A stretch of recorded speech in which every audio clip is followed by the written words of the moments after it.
ನೋಡ್ತಾ ಇದೀವಿ. ಪರಪ್ಪನ ಅಗ್ರಹಾರಕ್ಕೆ ದರ್ಶನ ವಾಪಸ್ ಕರ್ಕೊಂಡು ಹೋಗ್ತಾ ಇರುವಂತದ್ದು. ಇದು ಲೈವ್ ವಿಜುವಲ್ಸ್ ನೀವು ನೋಡ್ತಾ ಇದ್ದೀವಿ. ಈ ಕ್ಷಣದ ದೃಶ್ಯಾವಳಿಗಳನ್ನ ನೋಡ್ತಾ ಇದ್ದೀರಾ. ದರ್ಶನ್ ಆರಾಮಾಗಿ ಮಂದಹಾಸ ಇಟ್ಕೊಂಡು ಕೂತಿದ್ದಾರೆ. ಮುಖದಲ್ಲಿ ಆರಾಮಾಗಿ ಕೂತಿದ್ದಾರೆ, ರಿಲ್ಯಾಕ್ಸ್ಡ್ ಆಗಿ ಕೂತಿದ್ದಾರೆ. ಇವತ್ತು ಮನೆ ಊಟ ಬೇರೆ ಸಿಕ್ಕಿದೆ, ಸೊ ಸ್ಮೈಲಿಂಗ್ ಆಗಿ ಕೂತಿದ್ದಾರೆ, ರಿಲ್ಯಾಕ್ಸ್ಡ್ ಆಗಿ ಕೂತಿರುವಂತದ್ದು. ಪಕ್ಕದಲ್ಲೇ ಪೊಲೀಸ್ ಆಫೀಸರ್ಸ್ ಇದ್ದಾರೆ, ನೋಡ್ತಾ ಇದ್ದೀರಿ. ತುಂಬಾ ಟೆನ್ಷನ್ ಏನು ಮಾಡ್ಕೊಂಡಿಲ್ಲ ದರ್ಶನ್ ಅವರು, ಆರಾಮಾಗಿರೋದನ್ನ ಕಾಣ್ತಾ ಇದ್ದೀವಿ. ಇನ್ನೇನು ವಿಚಾರಣೆ ಆರಂಭ ಆಗ್ಲಿಕ್ಕಿದೆ. ವಿಚಾರಣೆ ಯಾವಾಗ ಆರಂಭ ಆಗುತ್ತೆ ಅಂತ ನೆಕ್ಸ್ಟ್ ಹಿಯರಿಂಗ್ ಅಲ್ಲಿ ಕೋರ್ಟ್ ಹೇಳುತ್ತೆ. ಸೊ ದರ್ಶನ್ ಯಾವುದೇ ರೀತಿ ತುಂಬಾ ಆತಂಕದಲ್ಲಿ ಇರುವಂತದ್ದೇನು ಕಾಣ್ತಾ ಇಲ್ಲ, ಬದಲಾಗಿ ಆರಾಮಾಗಿ ಮಂದಹಾಸ ಇಟ್ಕೊಂಡು ಸ್ಮೈಲಿಂಗ್ ಆಗಿ ಇದ್ದಾರೆ. ಈಗ ವಾಪಸ್ ಪರಪ್ಪನ ಅಗ್ರಹಾರಕ್ಕೆ ಕರ್ಕೊಂಡು ಹೋಗ್ತಾ ಇದ್ದಾರೆ. ದರ್ಶನ್ ಅವ್ರನ್ನ ನೋಡೋದಕ್ಕೆ ಸಿಕ್ಕಾಪಟ್ಟೆ ಜನ ಕೋರ್ಟ್ ಆವರಣದಲ್ಲಿ ಬಂದು ನಡೆದಿರ್ತಕ್ಕಂಥದ್ದು. ಲಾಯರ್ಸ್ ಸಿಕ್ಕಾಪಟ್ಟೆ ಜನ ಬಂದಿದ್ರು, ನೋಡ್ತಾ ಇದೀವಿ. ಮತ್ತೊಂದು ಕಡೆ ಪವಿತ್ರ ಗೌಡ ಕೂಡ ಇವತ್ತು ಹಾಜರಾಯಿತು. ಎಲ್ಲ 17 ಆರೋಪಿಗಳು ಕೂಡ ಹಾಜರಾಗಿ ತಮ್ಮ ವಿರುದ್ಧದ ಚಾರ್ಜ್ ಫ್ರೇಮ್ ಏನೇನ್ ಮಾಡಿದ್ದಾರೆ ಅವುಗಳನ್ನ ಅಲ್ಲಗಳೆದಿದ್ದಾರೆ. ಇಲ್ಲ, ನಾನು ಈ ತರ ತಪ್ಪು ಮಾಡಿಲ್ಲ ಅಂತ ಅಲ್ಲಗಳೆದಿದ್ದಾರೆ. ಇನ್ನು ವಿಚಾರಣೆ, ಮೇನ್ ಕೇಸ್ನ ವಿಚಾರಣೆ ಆರಂಭ ಆಗುತ್ತೆ. ಆಗ ಹೇಗೆ ನಡೆಯುತ್ತೆ ಕಾದು ನೋಡ್ಬೇಕಾಗುತ್ತೆ. ಕೋರ್ಟ್ ಆವರಣದಲ್ಲೂ ಕೂಡ ದರ್ಶನ್ ಫ್ಯಾನ್ಸ್ ಪುಂಡಾಟ ನೋಡಿ, ಅಲ್ಲೂ ಬಿಟ್ಟಿಲ್ಲ. ಕೊಲೆ ಆರೋಪಿ ದರ್ಶನ್ಗೆ ಅಲ್ಲೂ ಕೂಡ ಜೈಕಾರ.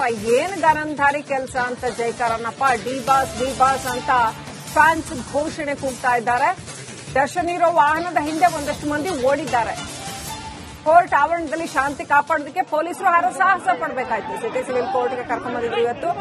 ಅಲ್ಲೂ ಕೂಡ ಡಿ ಬಾಸ್ ಅಂತ ಕೂತ್ಕೊಂಡು ಒಂದಷ್ಟು ಜನ ಹಿಂದೆ ಏನು ನಮ್ಮ ಸೈನಿಕರೆಲ್ಲ ಮಾಡ್ತಾರಲ್ಲ ದೇಶ ಕಾಪಾಡೋ ಕೆಲಸ ಅಂತ ಕೆಲಸ ಮಾಡಿದಾರ. ಏನ್ ಕೆಲಸ ಅಂತ ಜನಗಳ ಹಂಗೆ ಕೂಗಾಡ್ತಾರೆ, ಗೊತ್ತಿಲ್ಲ. ಆದ್ರೂ ಅವ್ರವ್ರ ಅಭಿಪ್ರಾಯ, ಅದನ್ನ ನಾವೇನು ಹೇಳಕ್ಕಾಗಲ್ಲ.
ಪೊಲೀಸ್ ವ್ಯಾನ್ನಲ್ಲಿ ನಗುಮುಖದಲ್ಲಿ ಕುಳಿತಿದ್ದಾರೆ ದರ್ಶನ್. ನಗುತ್ತಲೇ ಜೈಲಿನತ್ತ ಕೊಲೆ ಆರೋಪಿ ಪಯಣ ಬೆಳೆಸಿದ್ದಾರೆ. ನಗ್ತಾ ಕೂತಿದ್ದಾರೆ ಕೊಲೆ ಆರೋಪಿ ದರ್ಶನ್. ಆರಾಮಾಗಿ ಚಿಲ್ಡ್ ಆಗಿ ಅಂತಾರಲ್ಲ, ಹಂಗ್ ಕೂತಿದ್ದಾರೆ. ಅತ್ತ ಬೇಸರದ ಮುಖದಲ್ಲಿ ಕುಳಿತಿದ್ದಾರೆ ಪವಿತ್ರ ಗೌಡ. ಪೊಲೀಸ್ ವ್ಯಾನ್ನಲ್ಲಿ ಆರಾಮಾಗಿ ನಗ್ನಗ್ತಾ ಕೂತಿದ್ದಾರೆ ದರ್ಶನ್. ನೋಡಿ, ಇದು ದೃಶ್ಯಗಳು ಕೆಲವೇ ಕ್ಷಣಗಳ ಹಿಂದೆ. ಆರಾಮಾಗಿ ನಗ್ನಗ್ತಾ ಕೂತಿರುವಂತದ್ದು. ಏನು ಆರಾಮಾಗಿ ಕೂತಿದ್ದಾರೆ. ಏನಿವೆ, ವಿಚಾರಣೆ ಶುರುವಾಗುತ್ತೆ. ಲಾಯರ್ ನೋಡ್ಕೋತಾರೆ. ನಾವ್ ಯಾಕೆ ಎಷ್ಟ್ ಟೆನ್ಷನ್ ಮಾಡ್ಕೊಂಡ್ರೆ ಏನು ಅನ್ನೋ ಮನಸ್ಥಿತಿಗೆ ಬಂದಿದ್ದಾರಾ, ಏನ್ ಕತೆ ಗೊತ್ತಿಲ್ಲ. ಏನಿವೆ, ಟೆನ್ಷನ್ ಮಾಡ್ಕೊಂಡ್ರು ವಾಪಸ್ ಹೋಗೋದು ಪರಪ್ಪನ ಅಗ್ರಹಾರಕ್ಕೇನೆ, ಟೆನ್ಷನ್ ಮಾಡ್ಕೊಳ್ಳಿದ್ರು ವಾಪಸ್ ಹೋಗೋದು ಪರಪ್ಪನ ಅಗ್ರಹಾರಕ್ಕೇನೆ. ಹಾಗಾಗಿ ಇರೋದ್ರಲ್ಲಿ ಆರಾಮಾಗಿ ಇದ್ಬಿಡೋಣ ಅಂತ ಏನಾದ್ರೂ ಇದಾರಾ, ಅಥವಾ ಟೆನ್ಷನ್ ಮಾಡ್ಕೊಂಡ್ ಸಾಕಾಗಿ ನನ್ಗೊಂದ್ ತೊಟ್ಟು ವಿಷ ಕೊಟ್ಬಿಡಿ ಅಂತ ಜಡ್ಜ್ ಎದುರು ಆದ್ರೂ ಏನು ಆಗಲ್ಲ ಅಂತ ಆದ್ಮೇಲೆ ಈಗ ಸುಮ್ನಿರೋದು ಒಳ್ಳೇದು, ಆರಾಮಾಗಿರೋದು ಒಳ್ಳೇದು ಅಂತ ಆರಾಮಾಗಿದ್ದಾರ ಗೊತ್ತಿಲ್ಲ. ಒಟ್ನಲ್ಲಿ ಅವರೇ ಹೇಳ್ಬೇಕು ಅವರ ಮನಸ್ಥಿತಿ ಏನಿದೆ ಅಂತ. ಒಟ್ನಲ್ಲಿ ದರ್ಶನ್ ಆರಾಮಾಗಿ ನಗ್ನಗ್ತಾ ವಾಪಸ್ ಪರಪ್ಪನ ಅಗ್ರಹಾರದತ್ತ ಪ್ರಯಾಣ ಬೆಳೆಸಿದ್ದಾರೆ.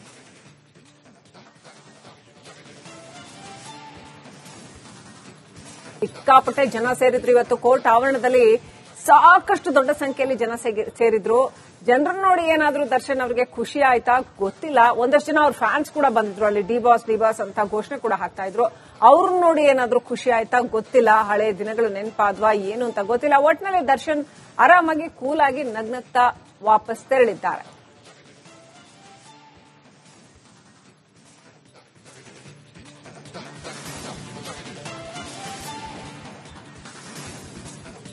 ಇನ್ನಷ್ಟು ಅಪ್ಡೇಟ್ ಪಡ್ಕೊಳ್ಳೋಣ. ನಮ್ಮ ಪ್ರತಿನಿಧಿ ಧ್ರುವ ಲೈವ್ ಕನೆಕ್ಟ್ ಆಗಿದ್ದಾರೆ. ಏನಿದೆ ಸಿಚುವೇಶನ್ ತಿಳ್ಕೊಳ್ಳೋಣ. ಧ್ರುವ, ಓವರ್ ಟು ಯು.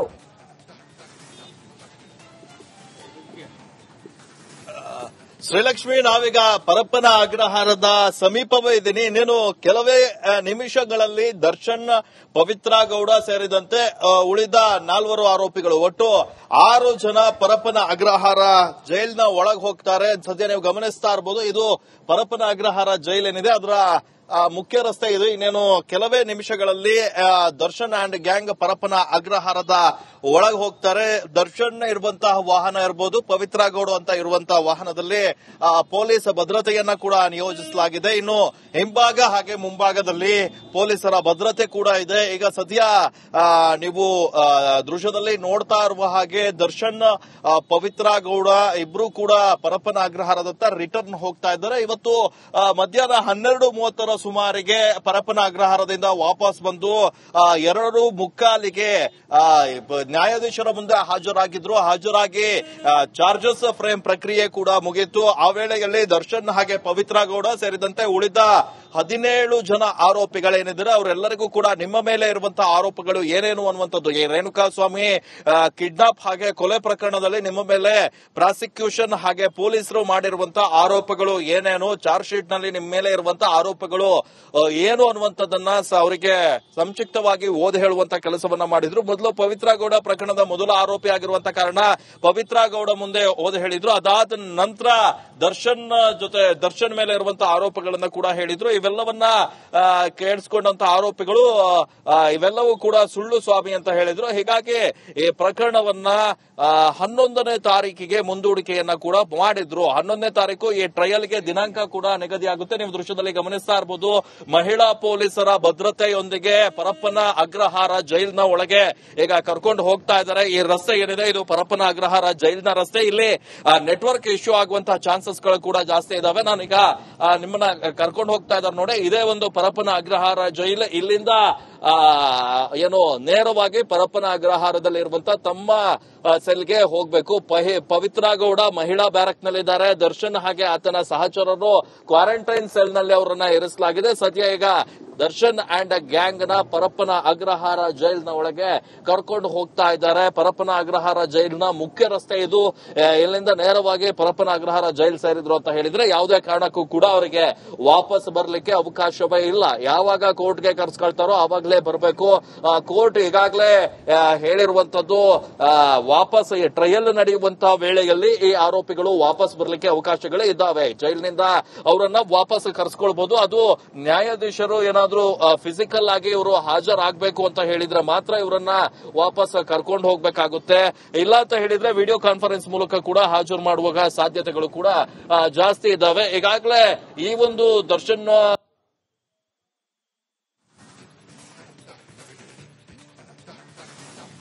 ಒಟ್ನಲ್ಲಿ ಸಿಟಿ ಸಿವಿಲ್ ಕೋರ್ಟ್ ಇಂದ ಪರಪ್ಪನ ಅಗ್ರಹಾರದತ್ತ ದರ್ಶನ್ ಅಂಡ್ ಗ್ಯಾಂಗ್ ನ ಕರ್ಕೊಂಡು ಹೋಗ್ತಾ ಇದ್ದಾರೆ. ನೋಡ್ತಾ ಇದ್ವಿ ದೃಶ್ಯಗಳಲ್ಲಿ ದರ್ಶನ್ ನಗ್ತಾ ಆರಾಮಾಗಿ ಕೂಲ್ ಆಗಿ ಇದ್ರು.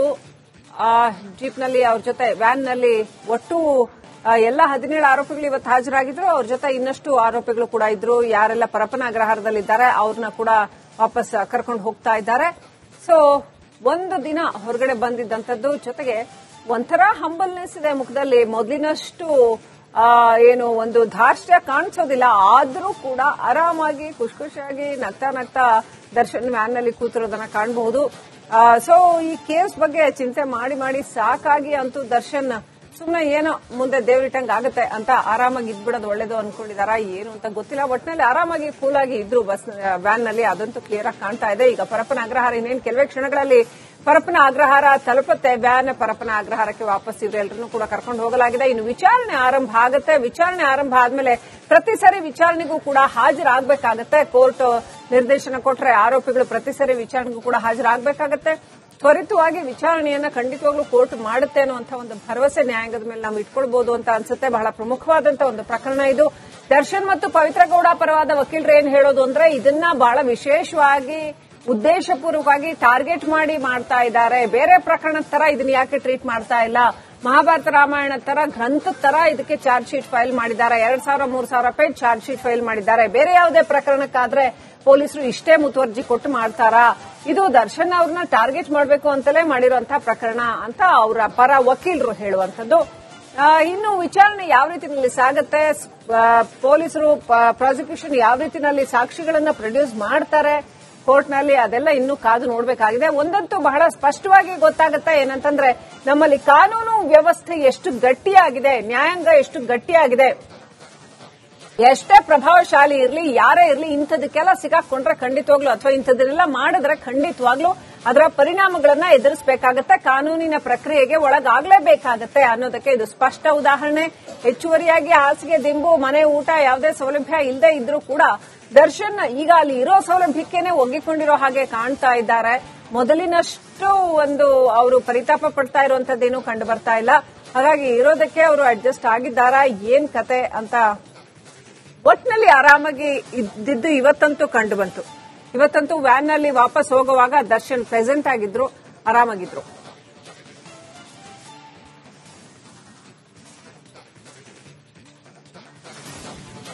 ಇದೀಗ ಪರಪ್ಪನ ಅಗ್ರಹಾರದ ಕಡೆಗೆ ಮುಖ ಮಾಡಿದ್ದಾರೆ ಡಿ ಗ್ಯಾಂಗ್. ದರ್ಶನ ನಗುಮುಗುತ್ತಲೇ ಹೋಗ್ತಾ ಇದ್ದಾರೆ ಒಲ್ಲದ ಮನಸ್ಸಿನಿಂದ. 81 ದಿನಗಳ ಬಳಿಕ ಇವತ್ತು ವಿಚಾರಣೆಗೆ ಹಾಜರಾದರು. ಆ ಮುಖಾಂತರವಾಗಿ ಇವತ್ತು ಕಂಪ್ಲೀಟ್ ಆಗಿ ಎಲ್ಲಾ ಡಿ ಗ್ಯಾಂಗ್ನ 17 ಪ್ರಮುಖ ಆರೋಪಿಗಳು A1 ಇಂದ A17 ವರೆಗೂ ಕೂಡ ಎಲ್ಲಾ ಪ್ರಮುಖ ಆರೋಪಿಗಳು ಕೋರ್ಟ್ಗೆ ಹಾಜರಾದರು. ಕೋರ್ಟ್ಗೆ ಹಾಜರಾದ ತಕ್ಷಣ ಅಲ್ಲಿರತಕ್ಕಂತ ಒಂದು ಕ್ಯಾಂಪಸ್ನ ಕೋರ್ಟ್ನ ಆವರಣದಲ್ಲೇ ಸಾಕಷ್ಟು ವಕೀಲರು ಕೂಡ ಇಲ್ಲಿ ದೌಡಾಯಿಸ್ತಾ ಇದ್ರು. ಕೋರ್ಟ್ನ ಹಾಲ್ ಒಳಗಡೆ ಎಂಟ್ರಿ ಕೊಟ್ಟರು, ಕಿಕ್ಕಿರಿದು ವಕೀಲರು ಸೇರಿದ್ರು, ಜಮಾವಣೆಗೊಂಡಿದ್ರು. ಮತ್ತೊಂದು ಕಡೆಗೆ ವಿಚಾರಣೆಗೆ ಅಡ್ಡಿ ಆತಂಕ ಉಂಟಾಗುತ್ತೆ ಅಂತಕ್ಕಂತಹ ಹಿನ್ನೆಲೆಯಲ್ಲಿ ನಾವೇ ಹೊರಗೆ ತೆರಳುತ್ತೀವಿ, ವಿಚಾರಣೆ ಮುಂದೂಡಿಸಿ ಅಂತಕ್ಕಂತಹ ಮನವಿ ಕೂಡ ಮಾಡಿದ್ರು. ತದನಂತರವಾಗಿ ಜಡ್ಜ್ ಅವರು ಒಂದೊಂದೇ ಆರೋಪಿಗಳ ಆ ಎಲ್ಲ ವರದಿಯನ್ನು ಕೂಡ ಓದ್ತಾ ಹೋದ್ರು. ತದನಂತರದಲ್ಲಿ ಓದಿರತಕ್ಕಂತಹ ಕೆಲವೊಂದಿಷ್ಟು ವರದಿಗೆ ಕೆಲವೊಂದಿಷ್ಟು ವಿರೋಧ ಕೂಡ ವ್ಯಕ್ತವಾಯಿತು. ಈ ಒಂದು ಕೊಲೆಯಲ್ಲಿ, ಈ ಒಂದು ಪ್ರಕರಣದಲ್ಲಿ ನಾವಿಲ್ಲ ಅಂತಕ್ಕಂತಹ ಒಂದು ಆಕ್ಷೇಪದ ನುಡಿಗಳನ್ನು ಕೂಡ ಹೇಳಿದ್ದಾರೆ. ಈ ಎಲ್ಲದರ ಹಿನ್ನೆಲೆ ಇದೀಗ ಮತ್ತೆ ನವೆಂಬರ್ 10ಕ್ಕೆ ವಿಚಾರಣೆಗೆ ಡೇಟ್ ಫಿಕ್ಸ್ ಅನ್ನು ಮಾಡಲಾಗಿದೆ. ಸೊ ಹಾಗಾಗಿ ಇದೀಗ ಇದರ ಜೊತೆಗೆ ಇವತ್ತು ದರ್ಶನ್ ಅವರಿಗೆ ಮನೆ ಊಟದ ಭಾಗ್ಯ ಕೂಡ ಕಲ್ಪಿಸಲಾಗಿದೆ, ಇವತ್ತು ಒಂದು ದಿನ ನಂತರ. ಸೊ ಹಾಗಾಗಿ ಎಂದಿನ ದಿನನಿತ್ಯದ ಕಾರ್ಯಚಟುವಟಿಕೆಯತ್ತ ಈಗ ಮತ್ತೆ ಪರಪ್ಪನ ಅಗ್ರಹಾರದ ಕಡೆಗೆ ಹೋಗ್ತಾ ಇದ್ದಾರೆ. ರೇಣುಕಾಸ್ವಾಮಿ ಕೊಲೆ ಪ್ರಕರಣದಲ್ಲಿ ಪ್ರಮುಖ ಆರೋಪಿಯಾಗಿರುವಂತಹ ಪವಿತ್ರ ಗೌಡರವರ ವಕೀಲರು ನಾರಾಯಣ ಸ್ವಾಮಿ ಅವರ ಜೊತೆಲಿದ್ದೇನೆ. ಸರ್, ಇವತ್ತು ಕೋರ್ಟ್ಗೆ ಅಷ್ಟು ಜನ ಆರೋಪಿಗಳು ಹಾಜರಾಗಿದ್ರು, ಏನೇನಾಯ್ತು ಕೋರ್ಟ್ನ ಪ್ರಾಂಗಣದಲ್ಲಿ? ಏನಿಲ್ಲ, ಕೋರ್ಟ್ ಚಾರ್ಜಸ್ ಫ್ರೇಮ್ಗೆ ಅಂತ ಇತ್ತು, ಚಾರ್ಜ್ ಆಗಿದೆ. ಇವತ್ತು ಚಾರ್ಜ್ ಫ್ರೇಮ್ ಮಾಡಿದರೆ ಇದು ಟ್ರಯಲ್ ಡೇಟ್ ಫಿಕ್ಸ್ ಮಾಡೋದಕ್ಕಂತ ಒಂದು ಡೇಟ್ ಹೋಗಿದೆ ಅಷ್ಟೇ. ಇವತ್ತು ಈಗ ಚಾರ್ಜ್ ಫ್ರೇಮ್ ಮಾಡೋದ ಸಂದರ್ಭದಲ್ಲಿ ಯಾರು ಗಿಲ್ಟಿ ಪ್ಲೀಡ್ ಮಾಡಿಲ್ಲ ಅನ್ನೋ ಒಂದು ಮಾಹಿತಿ ಇದೆ ಸರ್. ಗಿಲ್ಟ್ ಮಾಡಿದ್ರಲ್ವ ಸರ್, ತಪ್ಪು ಮಾಡಿದ್ರೆ ಅಲ್ವಾ ನಾವು ಪ್ಲೀಡ್ ಆಗೋದು. ಯಾರು ತಪ್ಪು ಮಾಡಿಲ್ಲ, ಸೊ ಅದಕ್ಕೆ ನಾವು ಯಾರು ತಪ್ಪು ಮಾಡಿಲ್ಲ, ಇದೊಂಥರ ನಮ್ಮೇಲೆ ಸುಳ್ಳು ಕೇಸು ಅಂತ ಹೇಳಿದ್ದಾರೆ. ಅದ್ರ ಪ್ರಕಾರ ಆಗಿದೆ. ಸುಳ್ಳು ಕೇಸನ್ನ ಸುಳ್ಳು ಕೇಸ್ ಅಂತಾನೆ ತಾನೇ ಹೇಳಬೇಕು. ಸೊ ಪೊಲೀಸ್ನವರು ಇಟ್ಸ್ ಕಂಪ್ಲೀಟ್ಲಿ ಒಂಥರ ಮ್ಯಾನಿಪುಲೇಟೆಡ್, ಕ್ರಿಯೇಟೆಡ್, ಏನೆಲ್ಲ ಮಾಡಬಹುದು, ಪೊಲಿಟಿಕಲಿ ಮೋಟಿವೇಟೆಡ್, ಇದು ಆತರ ಕೇಸೇ ಇದು. ಅದಕ್ಕೆ ವಕೀಲರು ಕಕ್ಷಿದಾರನ್ನ ಕಾಪಾಡೋದು ನಿಮ್ ಧರ್ಮ ಆಗಿರುತ್ತೆ. ಆದ್ರೆ ಒಂದಿಷ್ಟು ಎವಿಡೆನ್ಸ್ಗಳು ಸಿಸಿಟಿವಿಗಳಲ್ಲಿ ಆ ವ್ಯಕ್ತಿಯನ್ನ ಕರೆದುಕೊಂಡ್ ಬಂದಿರುವಂತದ್ದು, ಮಾತನಾಡಿರುವಂತದ್ದು, ಒಂದಿಷ್ಟು ಪುರಾವೆ ಸಿಕ್ಕಿದೆ ಅನ್ನೋ ಒಂದು ಮಾಹಿತಿ ಕೂಡ ಇರೋದ್ರಿಂದ ಅದನ್ನ ಯಾವ ತರ ನೋಡ್ತೀರಾ ಸರ್? ಅಲ್ಲ, ಅದು ಖಂಡಿತ ಬರೀ ನೀವ್ ಹೇಳ್ತಾ ಇದ್ದೀರಾ ಅಷ್ಟೇ, ಆತರ ಎಲ್ಲೂ ಇಲ್ಲ, ಕರ್ಕೊಂಡ್ ಬಂದೂ ಇಲ್ಲ. ಇವ್ರು ಯಾರು ಕರ್ಕೊಂಡ್ ಬಂದಿಲ್ಲ. ದರ್ಶನ್ಗಿರ್ಬೋದು ಅಥವಾ ಪವಿತ್ರ ಗೌಡ ಆಗಿರ್ಬೋದು, ಮತ್ತೊಬ್ಬರಿಗೆ ಯಾರು ಕರ್ಕೊಂಡ್ ಬಂದಿಲ್ಲ. ಎಲ್ಲೋ ಟ್ರಾವೆಲ್ ಮಾಡ್ತಾ ಇರೋ ಫೋಟೋ ಫುಟೇಜಸ್ ನ ತೆಗೆದು ಇದಕ್ಕೆ ಕನೆಕ್ಟ್ ಮಾಡಿದ್ದಾರೆ ಅಂತ ನಾವ್ ಹೇಳ್ತಾ ಇರೋದು. ಸೊ ಈ ಪ್ರಕರಣಕ್ಕೆ ಸಂಬಂಧಪಟ್ಟಂಗೆ ಖಂಡಿತ ನಡೆದಿಲ್ಲ ಆ ತರ. ಇವ್ರು they are created, it's completely motivated ಅಷ್ಟೇ. ಯಾಕಂದ್ರೆ ನೀವ್ ಹೇಳಿದ್ನಲ್ಲ, ಎಷ್ಟು ಪ್ರಕರಣಗಳಲ್ಲಿ ಇಷ್ಟೊಂದು ಹೈಪ್ ಸಿಗತ್ತೆ, ಎಷ್ಟು ಪ್ರಕರಣಗಳಲ್ಲಿ ಇಷ್ಟೊಂದು ಟಾರ್ಗೆಟ್ ಮಾಡ್ತಾರೆ. ಎಷ್ಟು ಇವಾಗ ಬೆಂಗಳೂರಲ್ಲಿ ಎಂತೆಂತ ಬ್ರೂಟಲ್ ಮರ್ಡರ್, ರೇಪ್ಸ್ ಗಳೆಲ್ಲ ನಡೆದಿದೆ. ಆ ಕೇಸಲ್ಲಿ ಇಲ್ದಿರುವಂತ ಮುತುವರ್ಜಿ ಪೊಲೀಸ್ನವ್ರಿಗೆ ಈ ಕೇಸಲ್ಲಿ ಇದೆ. ಯಾಕೆ, ಯಾವ ಕಾರಣಕ್ಕೆ ಮೋಟಿವೇಟೆಡ್ ಇರ್ಬೋದು ಅನ್ಸುತ್ತೆ ಸರ್ ಪೊಲೀಸರಿಗೆ? ಮೇ ಬಿ ಎಲ್ಲೊಂದ್ ಕಡೆ ದರ್ಶನ್ ಅವ್ರ ಬೆಳವಣಿಗೆ, ದರ್ಶನ್ ಅವ್ರಿಗಿರೋ ಹೆಸರನ್ನ ಒಂದು ಮುಟ್ಗೋಲ್ ಹಾಕಕ್ಕಿರ್ಬೋದು. ನನ್ನ my personal opinion, not legal aspect ಅಲ್ಲಿ ಹೇಳ್ತಾ ಇರೋದು. ಮೇ ಬಿ ಇರ್ಬೋದು. ಅದಕ್ಕಾಗಿ ಅವ್ರನ್ನ ಇಷ್ಟೊಂದು ಮೇ ಬಿ ಒಂದು ಆ ವ್ಯಕ್ತಿತ್ವನ ಕುಗ್ಸಕ್ಕಿರ್ಬೋದು.